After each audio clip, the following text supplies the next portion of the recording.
and gentlemen, friend of the program, Rece Davis. Rece, solar eclipse, very, very much more of an abnormality than a blue moon, which I think we're all learning as we grow older here, Rece. I heard you guys talking about that. That's how we should do it, because the blue moon happens a lot. The harvest moon happens from time to time also. But once in a solar eclipse kind of doesn't roll off the tongue. That's the only problem with it. Is there a different way to say it? Well, if you said it more often, people would just start to say it. True. You know, like if you said it, that's like quicksand. I've never seen it. Have you? Not one. Apparently, it's not real. Quicksand's not real? No, it's definitely real. Yeah, but there's no like sand that you're gonna walk into and all of a sudden like your whole body just sinks into. I was ready though. You gotta lock up. Don't move. You get a stick that goes across. Right. By the way, blue moon is every 33 months. Oh. That's still that's very decent specific amount of time. I don't think that's right. Don't argue. Quicksand is not quite the fearsome force of nature that you sometimes see on the big screen. In fact, the treacherous grit is rarely more than a few feet deep. It's basically just wet sand that's so saturated, the friction between sand particles is reduced. I had like a good 2-month fear of quicksand whenever I was a kid. I think everybody had that. Oh, yeah. Indiana Jones documentary. Go ahead. Yeah, what John Mulaney has a great part of one of his bits saying that quicksand is not nearly as big of a problem as he thought it was going to be when we were all kids. Okay, I love to hear that. John Mulaney's got a good brain. Yeah. I am excited to hear that we're on the same exact track. Rece, let's talk about being on the same exact wavelength here. SEC, Big Ten have come out now, and I think they're trying to figure out a CBA or get money for players and get a piece of the TV pie. What are you hearing about that, and how quickly do you think this kind of all has to happen for the good of the sport as a whole, Rece? It's going to have to happen before they end up having to pay damages in that House case in which they're coming against all of the NCAA for past wages and past money and NIL that was held back. So I think they'll need to reach the agreement before that comes, and that's what the judge has asked them to do. I think that, there are a lot of athletic directors. I've talked to some just in the last couple of days who are really concerned about the future and want to get this settled because they want to figure out how to budget things and whether how they're going to have to allocate the money. There's a lot of money. It'll be up to them to figure out how to do it, but how much will they have to allocate? So I think that within the next year or so, or at least before the time that this case would come before the judge for a ruling, I think the settlement would be helpful and kind of give us some parameters. And then, you had the situation with UAB yesterday where their entire team sort of aligned themselves with someone to bargain collectively for them in the event that becomes a reality. So there's a lot going on. UAB? I think Dilfer's team. I think all of the guys aligned with an outfit called Athletes First, and with the idea that at some point there might be collective bargaining going on. A1? Athletes First is an agency. I know that. Pretty powerful agency. It's not that. Yeah. It's a union named? I think so. I think so, Pat. I was sort of reading up on it. And sort of feeling my way through it, so you can't take that as absolute gospel. But I believe it's a little bit of a different entity. I think. I believe there were some Ivy League schools that said they were going to unionize football. Athletes were going to say that, and they were pitching us, and it was like, no offense to you guys, okay, at the Ivy League. You guys, I appreciate the fact that you're ahead of your time. Right now, what's going on in the Ivy Leagues is certainly a conversation piece for the future on how we all view everything happening, but I like the idea of them doing it, but ultimately it doesn't matter. No. Hey, nobody cares about, we get the Harvard, Yale, and the Brown and Colgate. It's a big deal. We get that, but nobody really cares in the actual sports world about what's happening up there unless it is in the middle of a lacrosse season or whatever. It's athletes.org is who it is. They're going to have a seat at the table, Dilfer told. I wanted to make sure I helped pour gasoline on something that is going to happen no matter what. I might as well use my influence to help it happen faster on behalf of our players. Okay, so if it sounds like Trent Dilfer is on board with this type of change. If UAB gets on, maybe this helps propel this entire thing to happen even more so.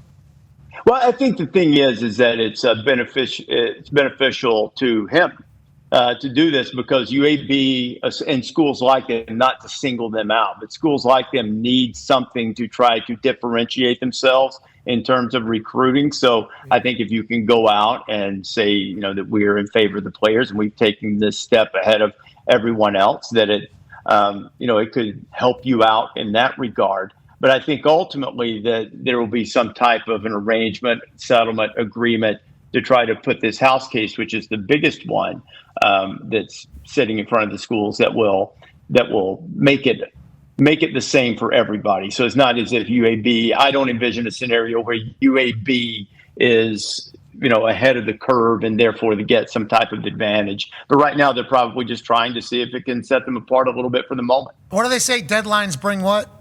Spur action. Spur action or whatever. So now we got a deadline when this House judge is to do what it's able to do. Hopefully they're able to figure it out. Once again, we don't have the answers, but they need to figure them out. Okay? A lot of problems. Right. We can tell them every day. We will. We'll certainly announce all of the problems. We don't have the answers. Hopefully it gets figured out. Go ahead, AJ. Rece, let's say 5 years from now, is college football going to still be college football? Some people are pessimistic and claim that the old college football is dead, which I feel like we've been being on campus with you guys at game day. Like, college football is very much alive, I believe. Are we going to be able to have this in the future, and how do we continue to have the pageantry and all the beautiful things that go along with college football? Yeah, D-Butt was the one that said that. It's dead. Over there. Sorry.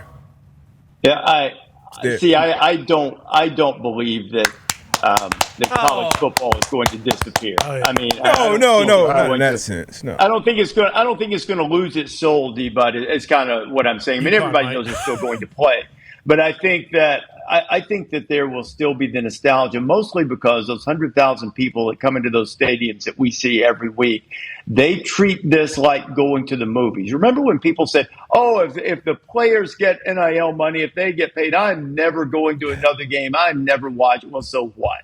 Guess what happened? They're still filling this. They're still filling the stadium, and they're still watching in record numbers on TV. So they treat this like watching a movie. They suspend disbelief a little bit. And if a guy comes from one school to your school, well, he's your guy then. And so they're okay with it. They're not worried about all of this other stuff. They want to see the great product, which is still on the field, and they want to see the pageantry and the nostalgia and everything that goes with it. I think we do too. That's why whenever D-Butt, says it's dead, it's dead. It's changing. A lot of shit has died and changed and gotten better. But like the traditions, some of the conferences, obviously we talk about Pac-12. So in that sense, I think it's dead. But hey, when something dies, rivalry games. I think I watches F1. Right? Yeah, you're right. Exactly. You're right, Gumpy. That's the pinnacle, Gump.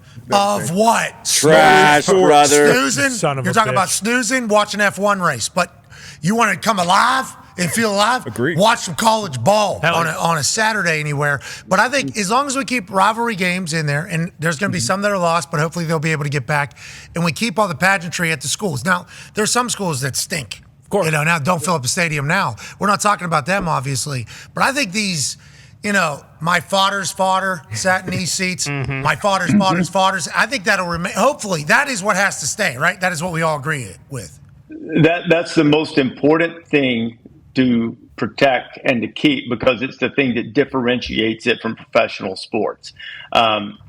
You can be connected to a city in which you live or a team that you root for, but when you have either ties because you live in the state that is represented by that university, or perhaps your parents or grandparents went to school there, or you went to school there, you feel like that's part of you, that it's a little bit more of you than you're just a fan of a team. And there's nothing wrong with being a great fan of a team. And I know there are diehards who, go into 3-week funks because their team loses in the playoffs. And that's great. That's why we love sports. But I do think that there is a little bit more of a personal connection, that school or that school that represents the state in which you live is part of you. And that's the thing that separates it. The one thing I will say in support of D-Butt is I do worry that there will come a time when the revenue-generating schools, the Ohio States, the Alabamas, the Notre Dames, the Georgias of the world, are going to look at some of the other ones and go, now, wait, we're sharing our money with you because why? The schools that you referred to, Pat, that don't fill the stadiums, that don't have that type of tradition, that aren't as successful. That I do share some concern about in terms of where that might come down the road, say, 10, 15 years from now. Yeah, and obviously we watched what happened with Washington State, right? And Oregon. Right. Yeah. Oregon State. Yep. And Oregon State. Yeah, the two schools. And we got dropped in the middle of it because, Coach Corso, who is a one-line beauty, always has been, always will be, says something, nobody wants us, Bolt, because they are the only two that were not signed to any other conferences somehow. And that's Coach Corso's fault, not the president of the school or the athletic director or anybody else that wasn't able to get a deal done when everybody else in the fucking country was able to. But that's neither here nor there, okay? We get thrown. And I learned quickly about the fear that these fans have. And, my brain was just too naive to think, wait, we're really talking about not only losing interest in a program, but maybe even losing a program if this continues to go this way. I didn't even think about that as an actual possibility in 2024 with how popular football is and how business has gone for football. But that's a real fear for some of these people. And I learned that, and I kind of changed.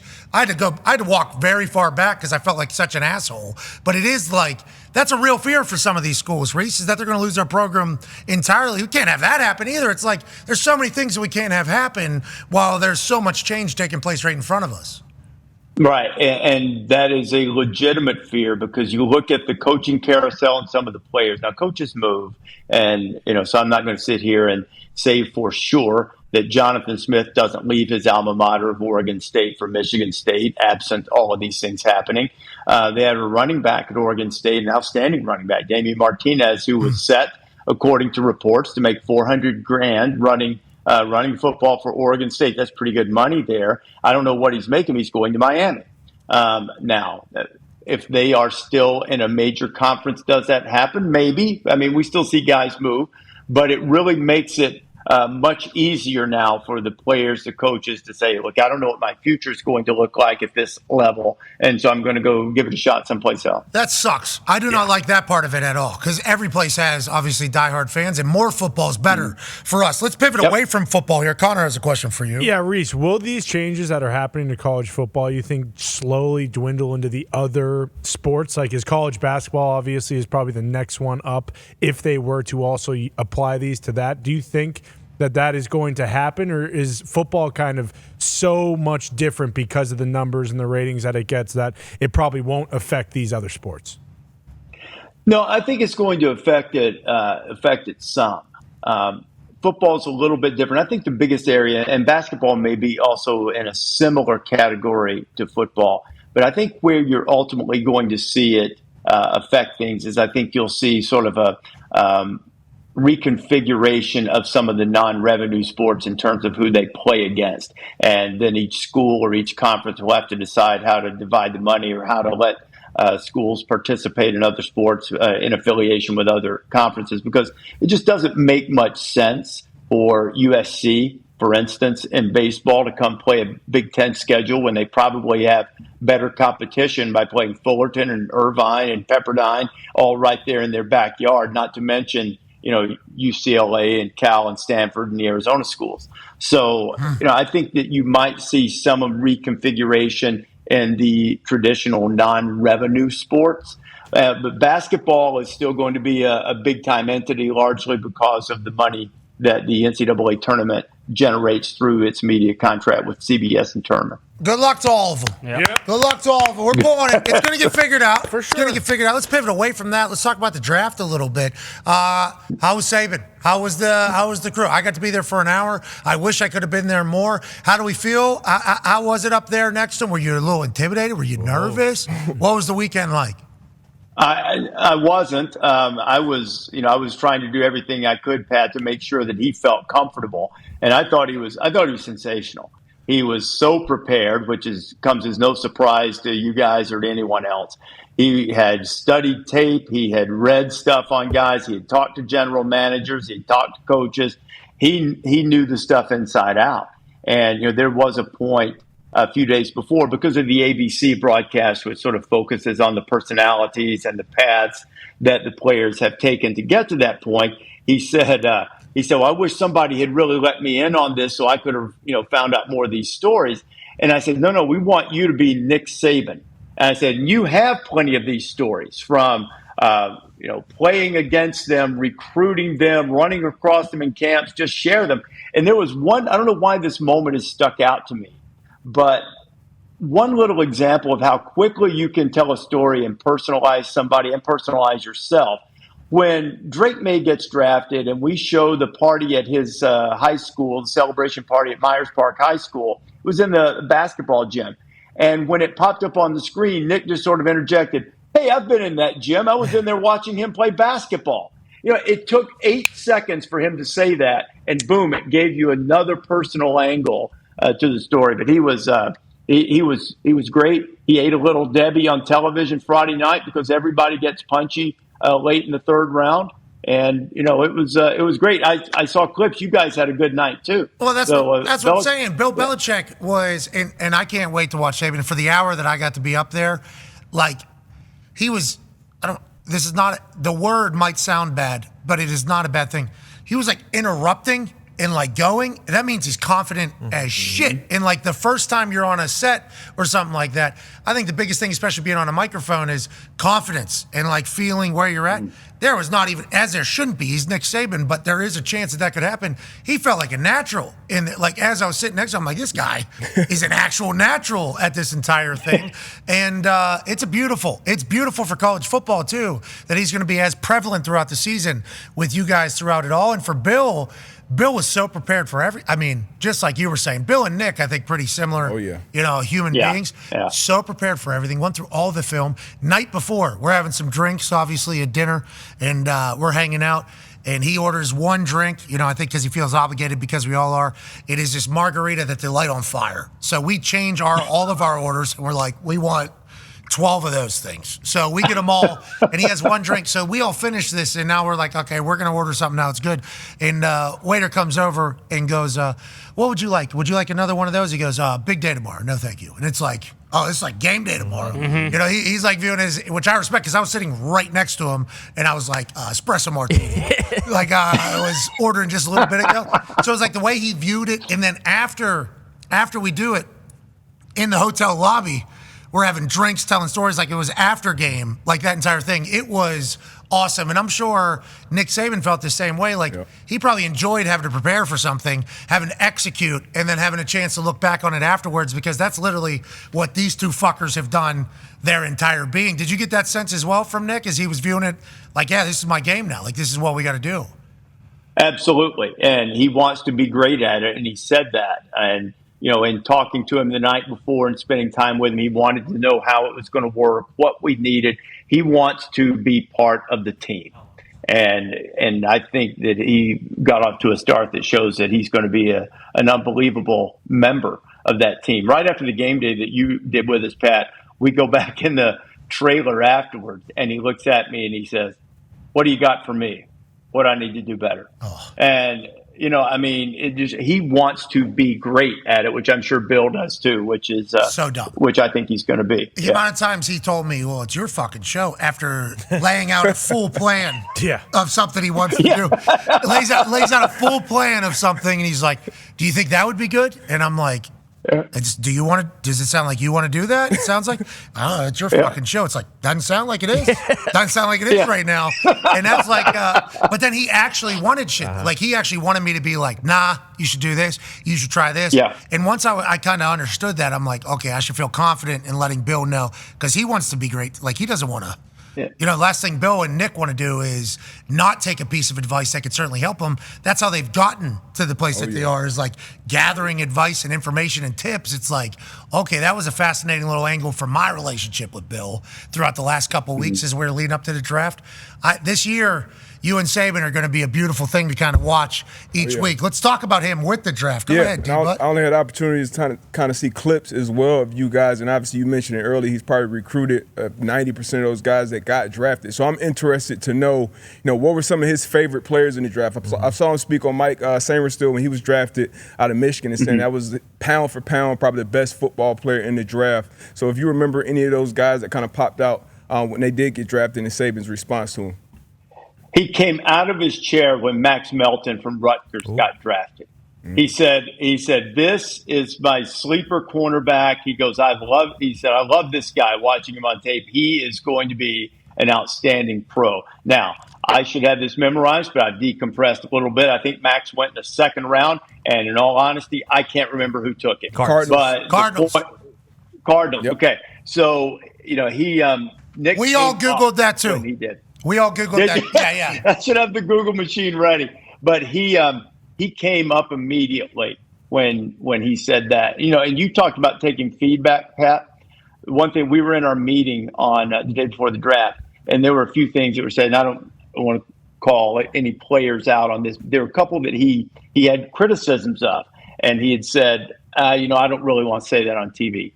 And so afterwards, I hope he doesn't mind me sharing this, but I said, there's a way to do it because we need to hear from the greatest college coach ever, where you can say these are areas that he needs to improve if he is going to reach the potential and do the things that he does well at the highest level. I said, and it doesn't sound like you're crushing the player, because that was his thing. It wasn't that he was afraid to be critical. He was just cognizant of the night that it's draft night. You're looking for reasons the guys are going to succeed. But it is still informative for people to hear, okay, look, this guy's great, went in the first round, but here's an area that if he's really going to reach his potential in the NFL, he needs to get better at. And there's nothing wrong with that. He was really good about that. So Bill,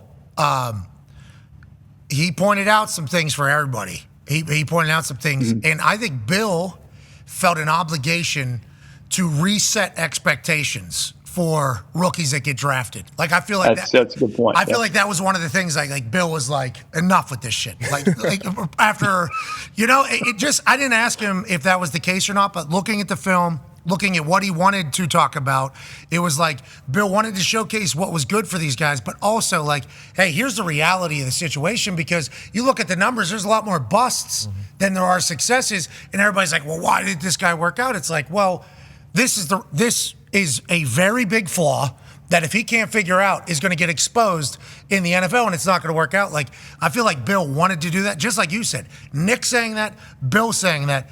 We can't go up there and be like, Drake May's footwork. He needs to tighten that up. But like Bill Belichick doing it, it's like, it's good for Patriots fans to hear that, just in case there is a little bit of a slow start. It's like, okay, we knew he's going to have to work on some stuff. He's going to be able to develop and get better. But also, I bet you Drake May knows, everything he's saying is exactly what I know about it too. There's only a couple people in that air, and Nick and Bill, I think, are potentially two of like the four of them that are currently alive that could be in there. It was a great draft night. Great draft night. Lucky to be a part of it. Now let's talk about somebody that's going to get drafted very soon. Go ahead, Tone Diggs. Yeah, Reese, the draft just ended and spring games just kind of ended. So with those two tied together, the three favorites for next year's draft are Shador, Carson Beck, and Quinn Ewers to go number one. That last one, Quinn Ewers, we just watched Arch Manning play incredible in the Texas spring game. It sounds stupid to say, but how long is the leash for Quinn Ewers? Do you have a vibe of what's going on in Austin, if there is a call already for Arch to come in because of his recruiting stats? Even though Quinn was Arch before Arch was Arch, even though he's not a Manning or whatever. But what is the sense you're getting around Austin right now after that spring game? I mean, I haven't talked to Sark, but judging from last year and his trust in Quinn, I think the leash is really, really long for Quinn, and I don't think he'll need a lot of it, because I think he's a really good player who's changed his approach to football and to his career, and has been more serious about it. I'm sure he thought he was serious before, but he got it. He said it 5,000 times, so I got tired of it last year. But he reshaped his body. He worked harder in film. He became a much better leader.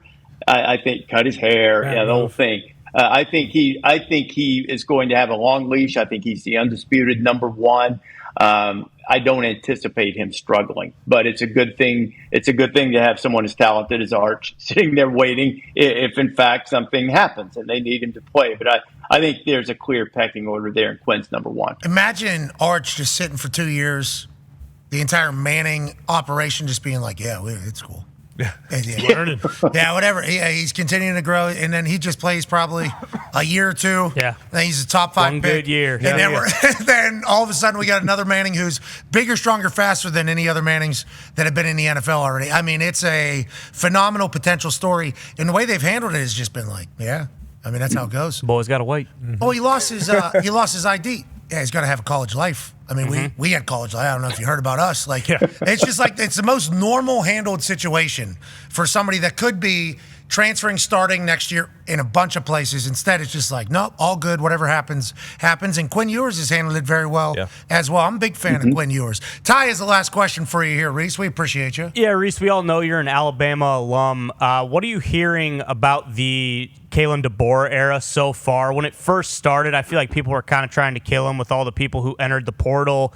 And then there was that video that came out of the Senior Bowl where him and Michael Penix were obviously kind of just jacking around, but he kind of pushed him out of a picture, and then people are saying like, "Oh, look at Penix hates Kalen DeBoer. You know, he can't stand him." So people kind of that was fake. Yeah, attacking his character a little bit. What are you hearing coming out of Alabama? You know, going into the season, kind of post spring game here, and are the expectations the same? Is it still win the SEC, go to the playoff, and compete for a national championship? Last part of that, yes. Expectations are the same. They're never going to change there. And even though they weren't successful in achieving those, they didn't change when Mike Schuler was there. They didn't change when Dennis Franchione was there. And they didn't change for the 42 seconds that Mike Price was there. That is the expectation. So that's not going to change.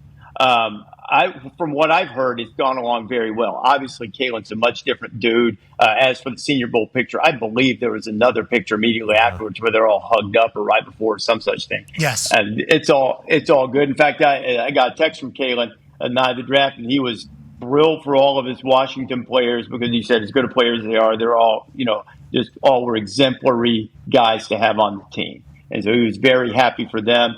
And I think, the Alabama players have responded well. He and Jalen Milroe have hit it off. In fact, I was when we were down there for basketball for College Game Day, I sat at the game with Jalen Milroe and Kalen DeBoer, and I mean they seem to be getting along swimmingly. And I think, look, it's going to be a transition. He's following the greatest coach who ever lived in terms of college football. It is not going to be without bumps in the road. But he's a really good coach, and I think he's been really well accepted by the guys who've stayed. And a lot of the guys who've stayed have sort of used that as a bit of a rallying cry to say, hey, other guys want to leave, we're staying, and we're going to see this transition through.